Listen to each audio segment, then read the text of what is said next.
San Mateo County is part of the Pacific Rim and it has always been a focal point for immigration from Asia. But now, well into the 21st century, the Asian community is exploding in numbers and in political and economic impact. We interview some of the Asian community's leaders about this growing influence and power on Peninsula TV's Special Edition.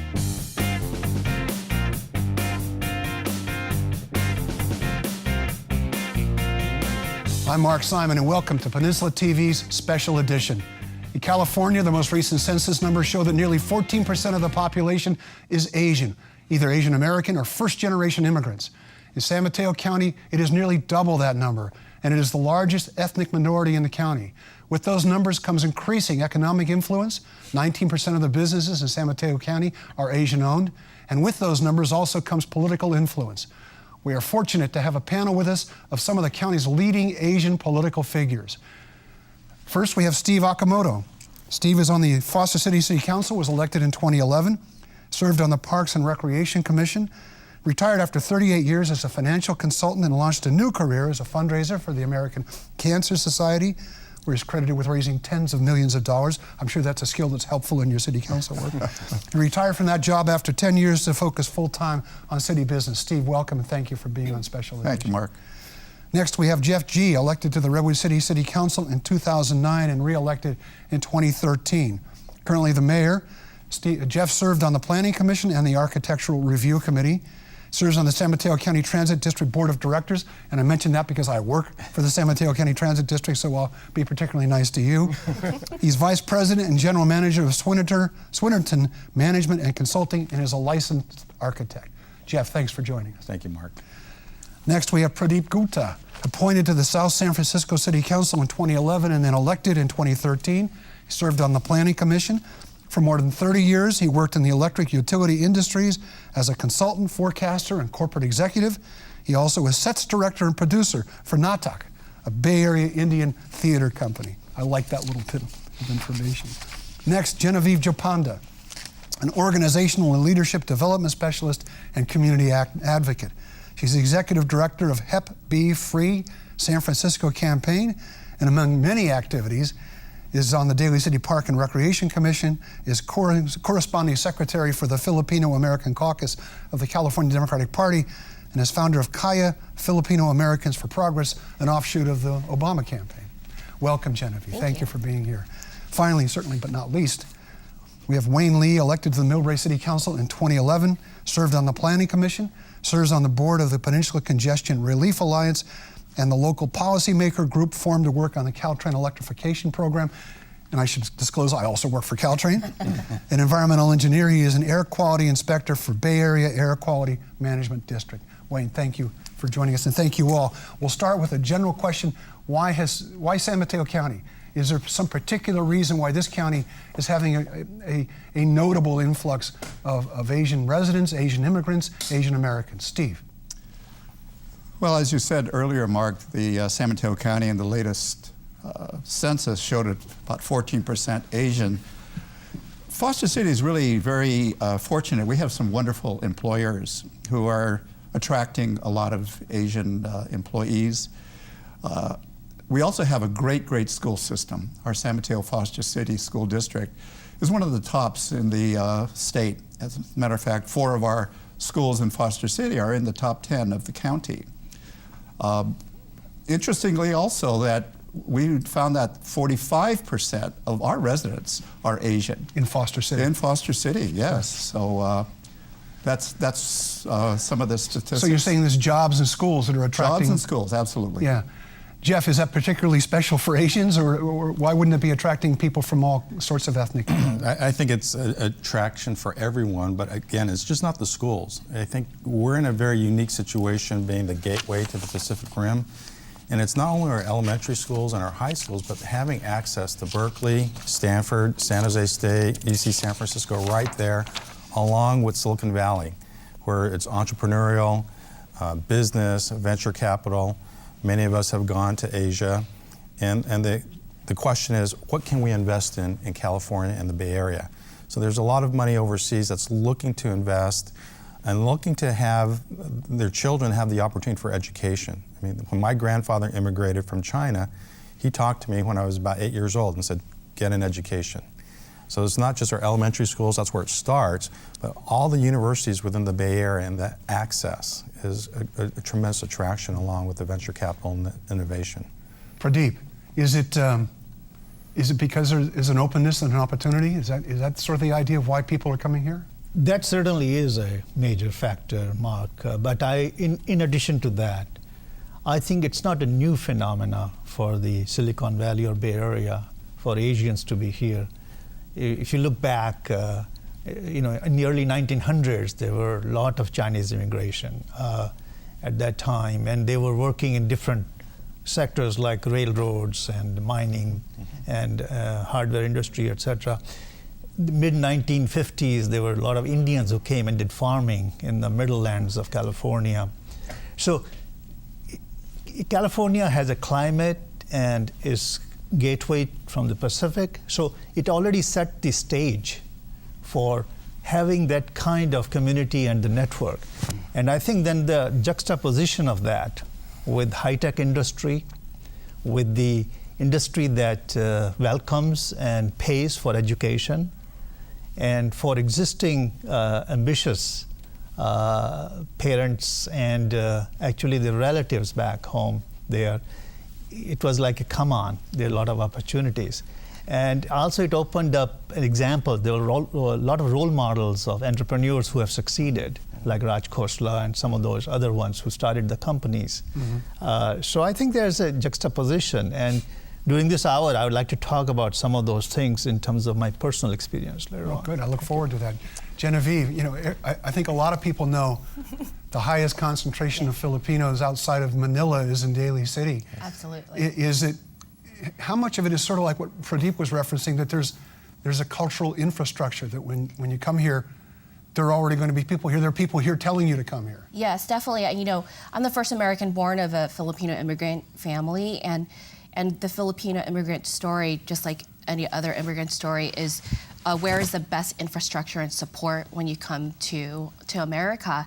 And with the Bay Area and San Mateo County in particular, it does have access to a lot of infrastructure with schools, public transportation, and gravitating towards those kinds of support systems, especially family and quality jobs and livelihood opportunities. And so Daly City absolutely is 40% Filipino, and the most populated Filipino town in the country. Wow. Yeah. Wayne, I know you and I talked some time ago, and it was part of the inspiration for the story I did, which is, I think you told me 40% of Millbrae's population is Asian. 40% maybe Chinese, probably 50 to 60% Asians. Wow. We have Koreans, Japanese, Indians. You run the gamut. Millbrae is particularly interesting because when I travel overseas, people actually know where Millbrae is. And I think it's because of the proximity to the airport. And when Hong Kong Flower Lounge first started, one of our largest and probably one of our five-star restaurants there, there was a market created for people to come and eat and do business. As you know, the Asian community does their business through social events. So they want to get to know you, they want to feel comfortable with you. And because of and as Zori said, that the opportunities for investments here, and particularly we've seen a lot of people come here, not only just for the schools, but because of the potential of connections and the closeness to our proximity to Asia.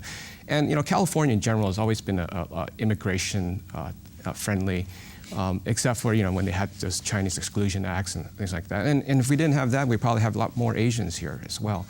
There's a lot of, as the population changes here, you'll see a diversity of intermarriages, but you also see there's a diversity of different types of cultures coming here, which makes it much more interesting. So I don't think that you can just call Asians, there's so many different groups here, and they all have different ideas, and even there's American Chinese, and then there's Chinese, and there's, from Hong Kong, and then there's people from southern China, and Japan, same thing. So I think that it's a very exciting time, and I think that this is they want to all invest and have these connections with the valuable resources, the intellectual resources, Stanford, Cal, and all Silicon Valley, and the social media. So that's what's going on. And if when it comes to business, there's a blindness when it comes to business. Business is business. Making money is money for some of these people. Getting education, there's a blindness to that as well.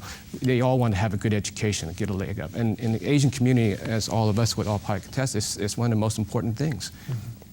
There's, you referenced this, a couple of you have referenced this. It's, for the purposes of this show, we've been talking about the Asian community and we've been citing statistics, but it really is a mistake to think of the Asian as Asians. I mean, just look at the faces on this panel, and there's a diversity here. Let's talk about that a little bit. Is it difficult or useful or a little bit of both to be lumped into an ethnic category? Is it misleading to people, or is it also there's some value to it? Genevieve. I think, when we work together to advocate around a particular leader or issue, it's important to work together. But I think when you are trying to elect a leader that definitely understands the issues and some of the complexities of that particular group, it's important to have that leader who definitely comes from that organization, from that community, who can address those issues and represent. But I think coalition building is really important to help with organizing, and just like with the redistricting that recently happened, a lot of these communities coordinated and worked together to mobilize and to organize to help make that happen. Mm-hmm. Somebody else? Anybody else have any thoughts about this? Steve Okamoto. Yeah, the different ethnic communities all have their different issues. The Filipinos, the Chinese, the Japanese, and Indian. But I think one of the things that brings us together is, as we talked earlier, there's a subtle discrimination going on. It's not overt as it used to be, but yet at the same time, it is out there. And what we have to do as a group, the Asian group, we have to get together and create a system where we have more representation, whether it's on our city councils, the assembly, or other statewide offices. There is definitely underrepresentation. You look at my city council, 45% are Asian and only 20% are represented. So, when my time is up on the council, I'm hoping to get a lot more diversity. But whether it's Asian, whether it's women, we do need to have that diversity, for sure. And Pradeep. I would like to add that in terms of lumping together any parts of community, usually it starts with the issue or the problem. Because there are various aspects of differences and commonality. Like Genevieve made a very good remark, like in political scene, there are enough issues that are common to all the Asians that make them look like one group because they all want to achieve that goal. However, when it comes to their needs and the way they proceed to meet those needs may not be exactly the same. Although from outside it might look like they're all the same. They have funny languages or they have funny customs, those kind of things. But when it comes down to individuals, like within our own community, we find them as different from each other, as independent-minded as possible, but there are some common elements of cultural values which are passed on because of the way these countries develop, like China, India, Japan, Philippines, etc., that we bring with us to U.S. I'm first-generation immigrant, so my issues and my approach to that characterization may be different from second or third generation of my own family. But from my perspective, I'm kind of bridge between my old values and the values that I've learned. And I came here in 1960s. Let me stop you there. Yeah. We're going to have to take a break, but we'll come right back to this. This is a really good topic. Stick with us. We'll be right back here on Special Edition.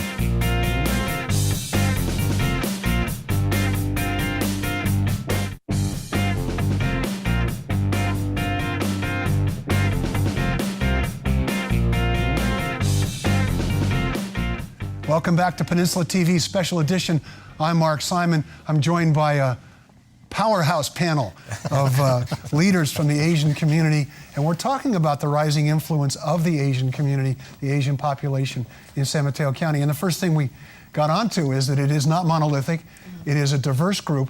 And Pradeep, you were talking about your own experience because you're a first-generation immigrant. Let me follow up with what you were saying with there's still political value in the Asian community voting as a bloc. And I wonder if that's true still.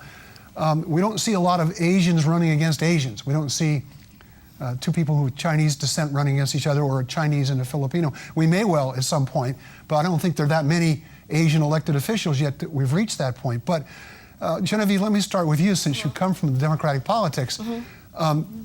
There's problems when you're lumped together, but there's value when you vote together. Is that the case? Is there an Asian voting bloc that helps people who run for office, like Fiona Ma, who you used to work for?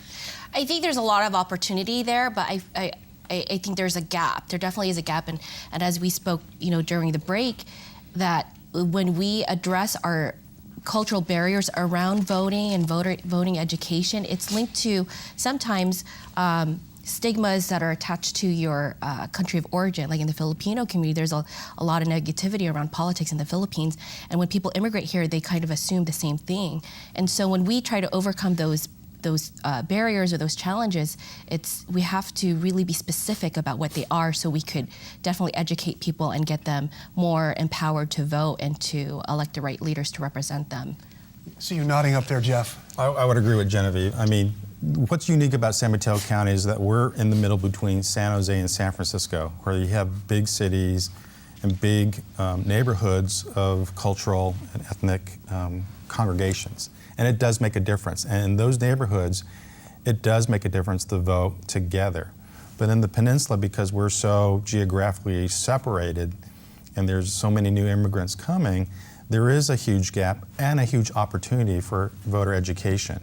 And one of the initiatives that we need to work together on as a culture, this is where the value of being together, is that voter education, registration to vote, and then having that vote show up at the ballot box. It's not there yet. And so it's a great opportunity for San Mateo County that's just sitting there waiting, and we need to focus some effort on that. Yeah, and I would like to add that and there is some our own family values coming in too. Because in our culture, at least in my culture, our parents teach us to be seen, not heard. Like stay in the background, do your hard work, and just wait for your rewards. Don't ask for them. Norman Netta said his father always told him, the nail that sticks out gets hammered down.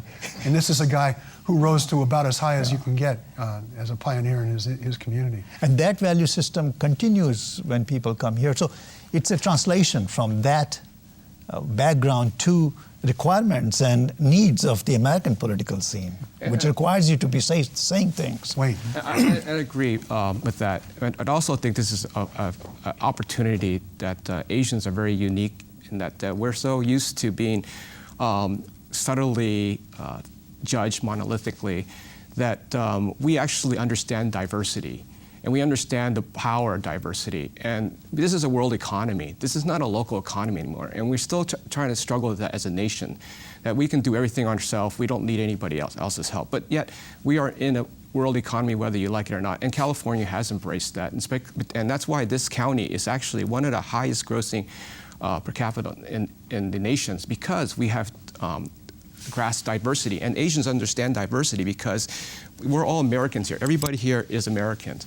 But when you look at it, some people, and I've had this comment, when interracial family, this person looks American, this baby looks American because they're more pale. Well, that doesn't make me less American. But what we understand, what we can bring to the community is understanding of diversity and how we can embrace it and make it a power that really help our economy and help our everybody who don't understand that Americans are different faces, different colors, different speeches and languages. And the more you know about different cultures, the more power is in how you deal with these people, how you deal with, how you market to these people, how do you speak to these people, how do you educate these people. It's a power that we should grasp, and we are in the center of that. And I think this is a very exciting time. And Asians understand that because we understand diversity amongst ourselves. We understand diversity amongst the other groups, but we're trying to help them break that barrier and show people that diversity is a really important thing that people should embrace. Yeah. Steve. Yeah, two things that Jeff and Pradeep mentioned. In spite of the fact that we have such a high percentage of Asians in San Mateo and in Foster City, we still don't have enough of a strong core to get more Asians elected. So two of the things that our groups are trying to do is, one, register more Asian voters. That is such an important thing, because if they did, then we would have a little bit more strength at the ballot box. The other is to recruit and train upcoming Asian leaders. And that's something that's really lacking, as Pradeep said. Our culture is, let's, don't make waves, be quiet, be that silent majority, as was once quoted. So we still have a long way to go. Yeah. And actually that was one of the motivation, Steve, for me to get into politics, because I'm an engineer, retired happily with 4 grandkids.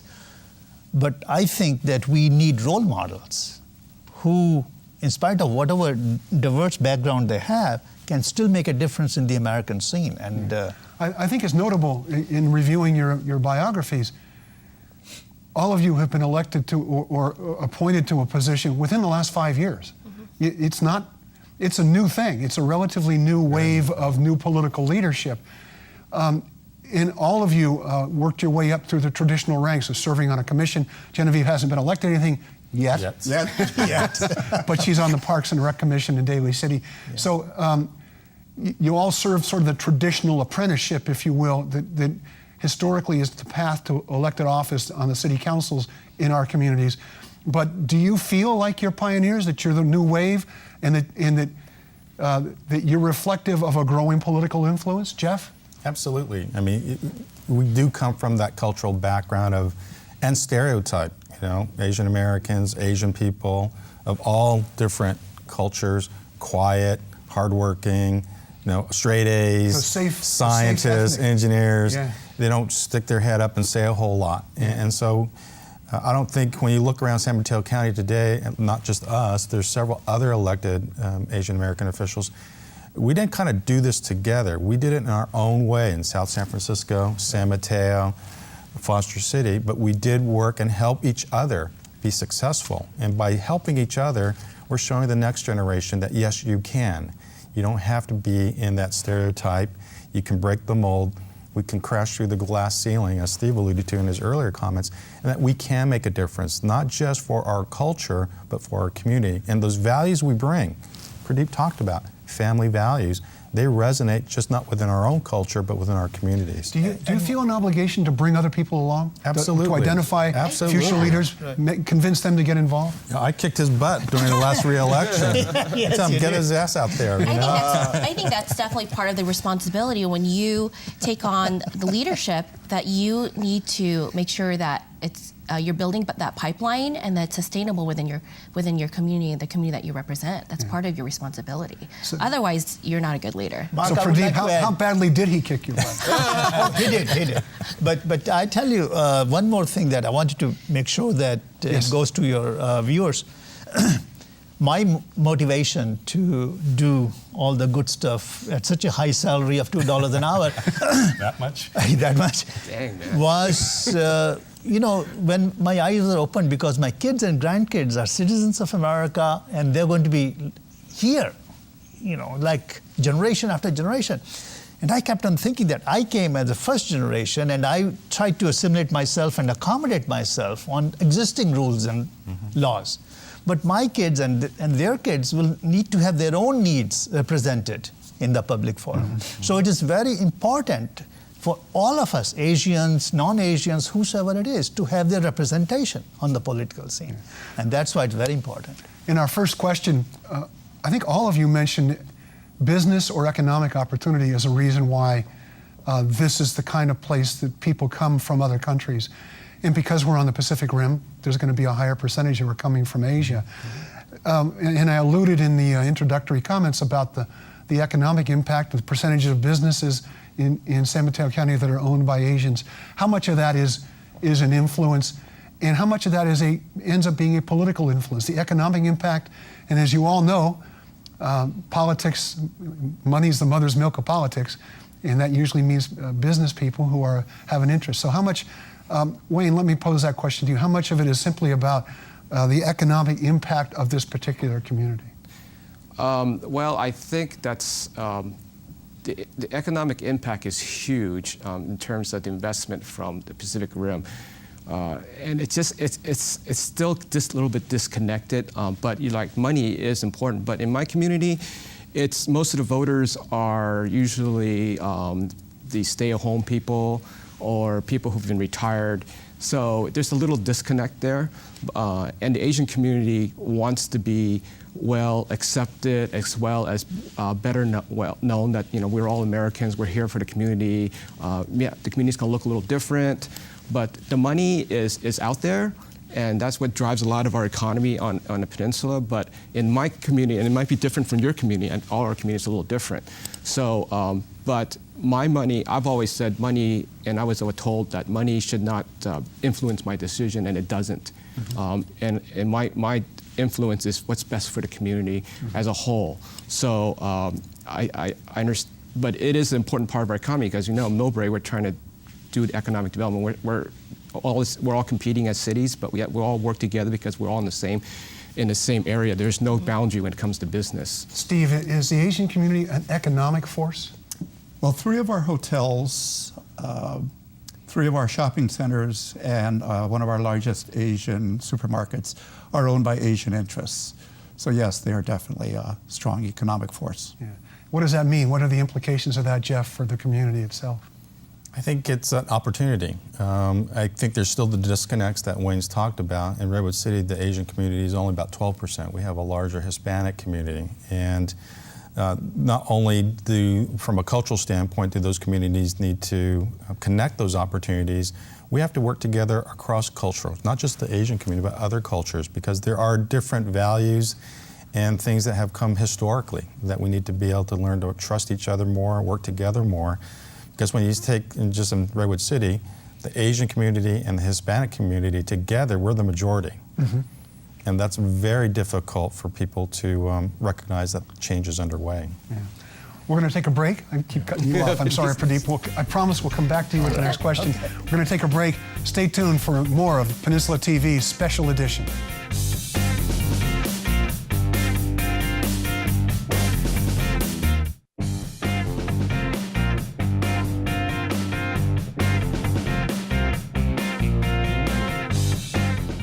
Welcome back to Peninsula TV Special Edition. I'm Mark Simon, and I'm joined by an array of powerful and important Asian political and business leaders in our community. We're talking about the growing influence of the Asian community and the growing impact of it in San Mateo County. And we were talking specifically, Pradeep, about economics.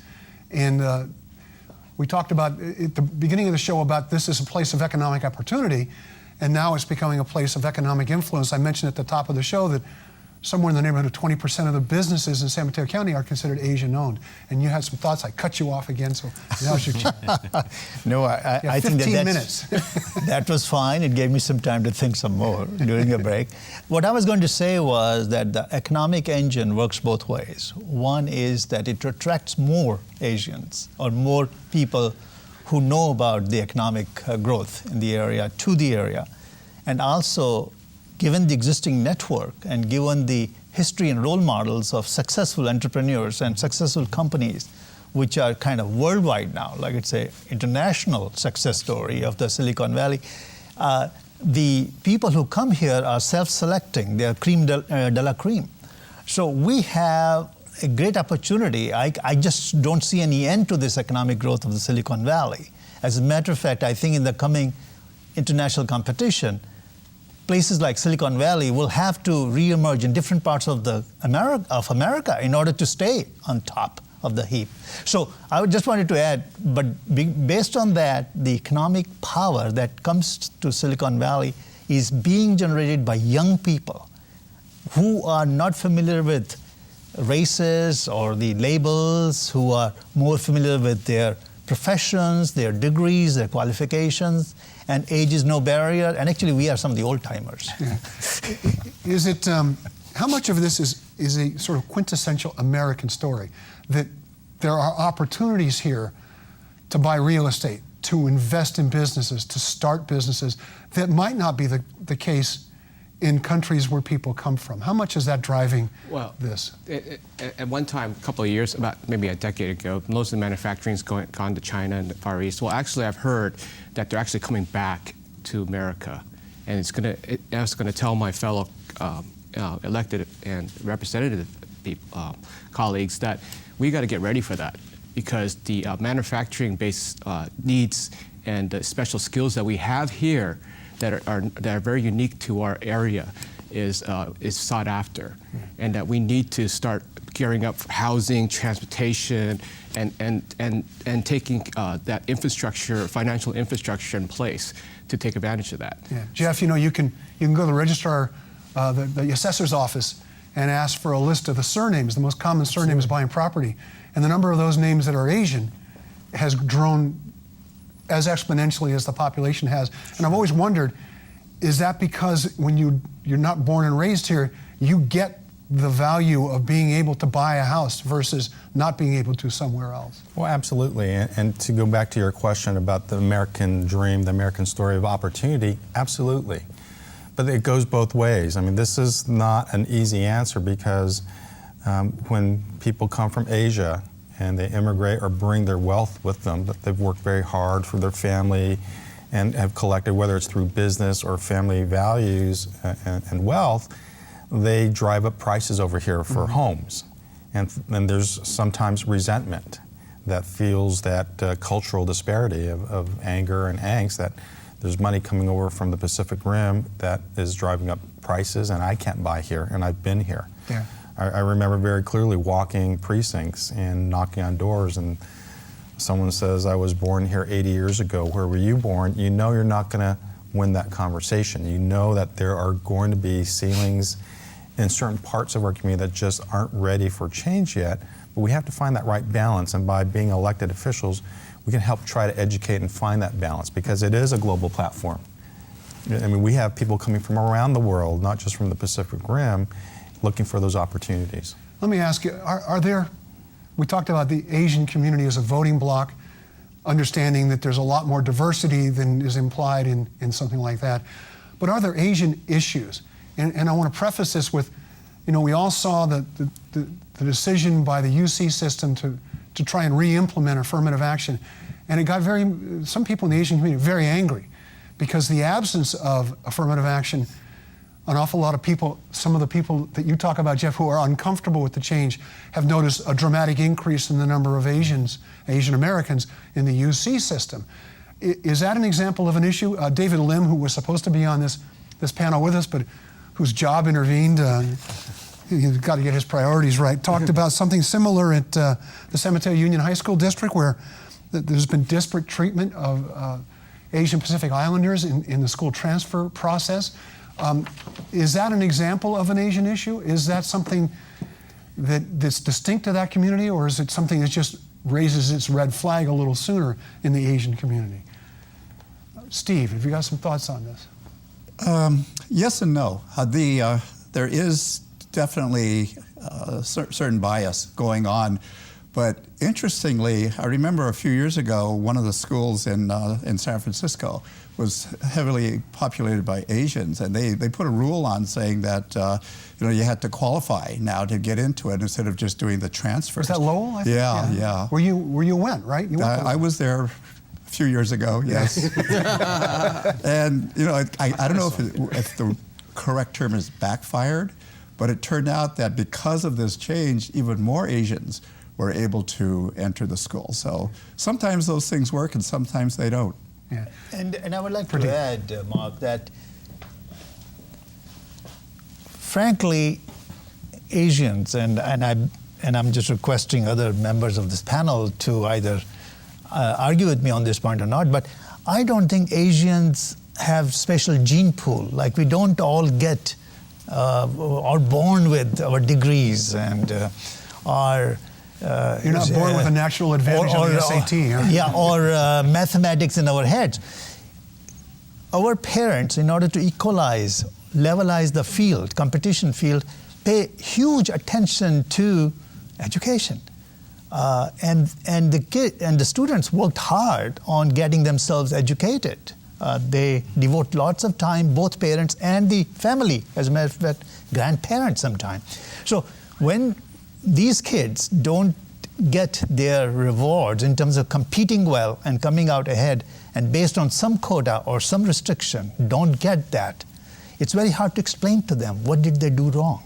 Genevieve, it's sort of like, we played by the rules you laid down. Aren't we supposed to win now because we played by those rules? Yeah, it shouldn't really be based off of, sounds like it's a mathematical equation or algorithm. You had mentioned, are these issues that affect Asians? I think the issues that you brought up are equality issues, and it's really more of how do we react and how do we respond to those issues and be able to organize and mobilize so that way we are represented and that there is equality and opportunity for our community. Yeah.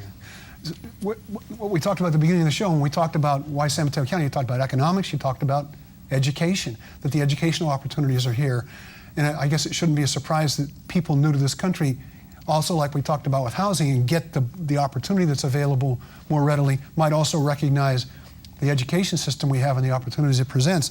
But it does touch on some sort of classic stereotypes about the Asian community, which is that you're all brainy, that you're all well-behaved.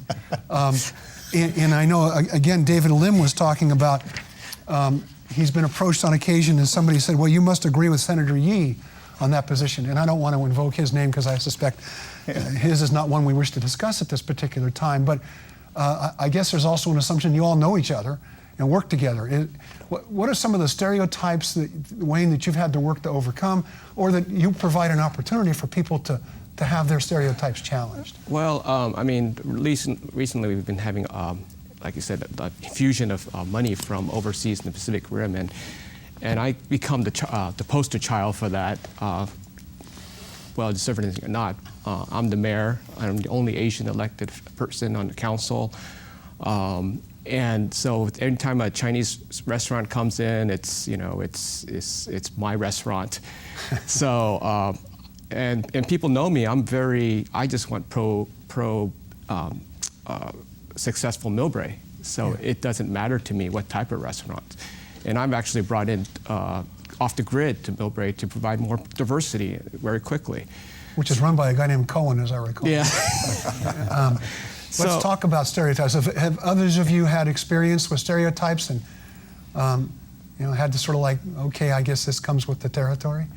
Well, I had one experience where whenever there's something happening in India, I'm supposed to be expert on that. Yeah.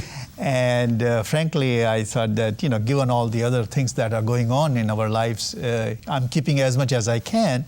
But on a more serious note, I think in terms of stereotyping in our city, South San Francisco, I'm the first Indian, of course, on the council, but our population of Indians in South San Francisco is like 100 families out of 65,000 population.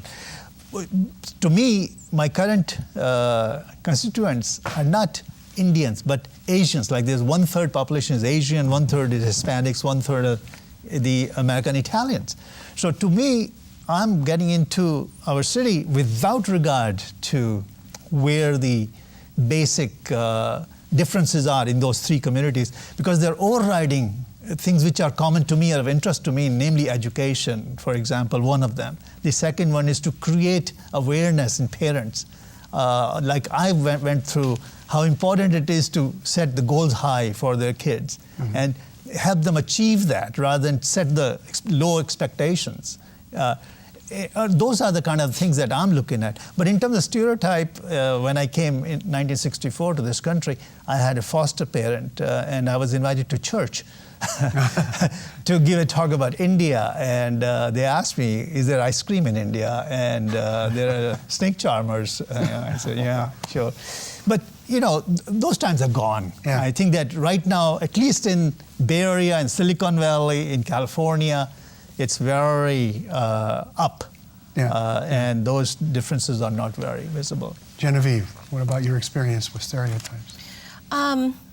I can't really say that I've experienced stereotypes, but the culture of working hard and proving yourself through your hard work, and again, not really making a lot of noise, right? Because that's our culture, and use your hard work to prove yourself and not really your voice, and creating what they call like trouble, right? And so, but being a woman and being Asian, in my background of business operations, you definitely had to work a lot harder because of the stereotypes that you're younger and you're a woman, and that you're back then a minority, that you don't know as much. And so I had to work 3 times as hard. Jeff, is there part of that which is you have to be a little bit better than everybody else so that people don't think you're lesser? Oh, absolutely. I mean, there's a certain part, I think, in all of us that we are out to kind of prove that we're not the stereotype.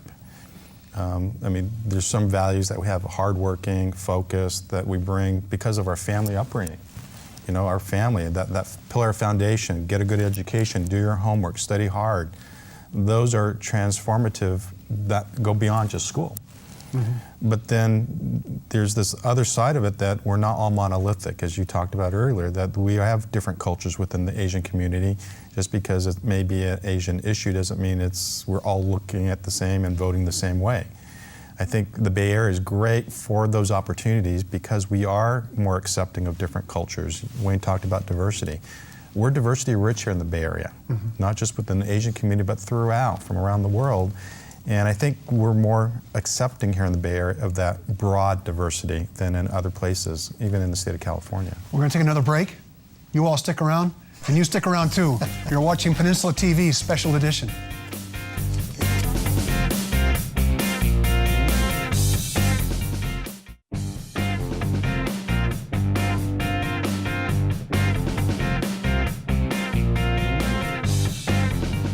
Welcome back to Peninsula TV Special Edition. We're talking about the growing impact of the Asian community in our community of San Mateo County, and we're joined by a nice group of people who have agreed to sit down and talk about their personal experiences. Steve, we were talking about stereotypes and experiences you've had where you've had to help people understand that the world may not be the way it used to be. Well, I guess fortunately I've never had overt discrimination made against me. Perhaps subtly, there are certain things that maybe I just wasn't aware of. But I remember when my son was applying for college, and so I said, well, what are you going to major in? He said, well, Dad, I don't want to be stereotyped, so I'm not going into engineering. Yeah. And so that kind of struck me pretty interesting. What did he study, philosophy? No, I think he went into marketing. Okay, good, good. Is it something you think you have to meet head on when you do confront something like that because you're cutting a new path for people? Do you think it's something you have to specifically make a point of addressing? Or do you think simply being there, doing your work, that's how you break down stereotypes? I think we have to do it in many different ways, and Genevieve's done it in terms of marketing issues, of Asians' health issues. And in our ways, I think being on a soccer field makes a difference. Being a good neighbor makes a difference, because the more they get to know you, very soon your look, your colors, your accent is gone, because you're now your neighbors, your soccer coach, your soccer, whatever. So the point is that we have to approach it a lot of different ways, and people can understand and start embracing the other person. The other people have different values. Just like everybody has different values. Everybody has a pain that we don't know about. So it's just getting used to the idea that the person next to you is not just Asian or Latino or any other diverse, but just your neighbor. And that's how I think we approach it that way. And we also approach it in media, in saying that there are some Asian issues and that we need to address those head on, and there's some of those issues. But I think that it'd be best if, we all want to be all accepted. And I got beat up because I was Asian when I was growing up, because I was the only Asian in the school. So, but those days are probably a lot less now, because there are a lot more Asians here, particularly in San Mateo County. So they're not just seen as Asian, maybe, to some of your neighbors, because you're now seen as just your neighbor. But I think it goes both ways. We have to try. And I think trial has to be based on participating in terms of getting involved. I think one of the things I see about Asians, and again, it doesn't apply to everybody, but common factor is that we love to help and to understand the situation and talk about it and even give financial donations. But we are not as forthcoming in terms of actually volunteering your time or your efforts or taking initiative from your private life to getting into the public arena. So those are some of the qualities that we have to learn in the Asian community. So I think that if we can combine the two together, I would think that we can break that mold ultimately. And we do that in Millbrae, actually. We have a business association that's the Chinese Business Association, and they donate thousands of dollars to the schools and to the community, and for that express reason, to show that we are a part of the community, and that we're trying hard to show that we're not any different than any other groups or any other people who are concerned about our community, that we want to contribute and make our community a better place to live. It is Asian American Heritage Month as we're shooting this, and I wonder, do you at the same time worry about losing the cultural sense of what sets you apart, the parts that you are proud of, that make you different, that the culture that your family or you come from? I know, Jeff, you went to any number of Chinese New Year events because you have a high profile now and people expect it of you. So we're talking really about assimilation and what you gain by assimilating. Genevieve, what do you lose by assimilating, and how hard is it to hold on to that without keeping yourself separate at the same time? Thank you for bringing that up, because growing up it was really hard to understand what is the boundary, or how much do you assimilate and how much do you don't. And part of that is your cultural upbringing. But I think these days with legislation honoring Asian American Heritage Month, there's platforms to share and to educate our diversity and celebrate that. And we definitely have to maximize those opportunities and be able to share culture, food, and those kinds of things. But you can only do that with electing the right people to be able to design these kinds of platforms to do that. And actually, I would think that we got to change the concept of America being melting pot to more to salad bowl,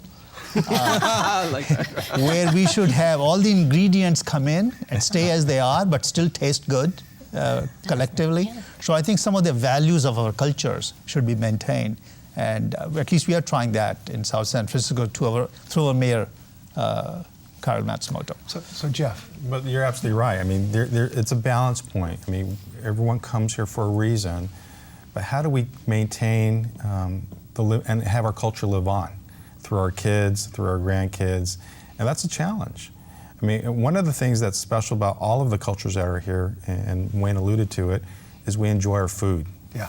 And so whether it's family, it's food, we need to hang on to and recognize and remember where we came from, and to continue those traditions, whether it be Lunar New Year or some other celebrations, and the food that we grew up with and that we came from, so that we don't forget, so that we can be that salad bowl, not a melting pot of assimilation. Mm-hmm. Steve, any thoughts on this issue? Yeah, well, I agree with Jeff. Everyone knows what sushi is, so we don't have to worry about that. But interesting, the Japanese community is a little different than other Asian communities. As you know, during World War II, 120,000 Japanese Americans were forcibly removed from the West Coast. And that, of course, was a very tragic term in U.S. history. But it also sort of benefited the Japanese community because it was able to allow them to assimilate throughout the country. I mean, there were camps in Arkansas, Minnesota, Utah, Colorado, Arizona. So interestingly, I read a statistic that the Japanese ethnicity has the highest degree of outmarriages. In other words, Japanese not marrying other Japanese. So yeah, I think that we're starting to lose that flavor of Japanese. Is that a sad thing, or is it just that's the nature of life in America? I think that's just, that's life. Yeah. We all have to go through it. Let's talk a little bit about political expectations for elected officials. While we were off the air, I think it was Wayne talked about when he ran for office, he got donations, I imagine some of them unsolicited, from all over the country. So there is an expectation or recognition that you're representing a community at large, and it doesn't limit itself to one of the ethnicities within the Asian community. You'll get it from across the board because there's a recognition that if one Asian succeeds, it's better for all of us. Has that been your experience? And does it bring special obligations with it where there are expectations for you that, if I was to run for the city council in Redwood City, I wouldn't have to worry about? Steve? When I was campaigning and finally elected, I was told by many non-Asian folks that, Steve, you were elected not because there were so many Asians in Foster City, but we felt like you were the best person for the job. I mean, I had roots, 30 some odd years in Foster City, involved with the community in other aspects. And so they felt as though I was qualified as a person who could represent the entire community. So I didn't feel as though I had those expectations. Wayne? I had those expectations. And even just from non-Asian, because I think that, where you have 60% Asian population in Millbrae and you had no Asians who were elected to council at the time. Well, actually, Paul Cito was before me.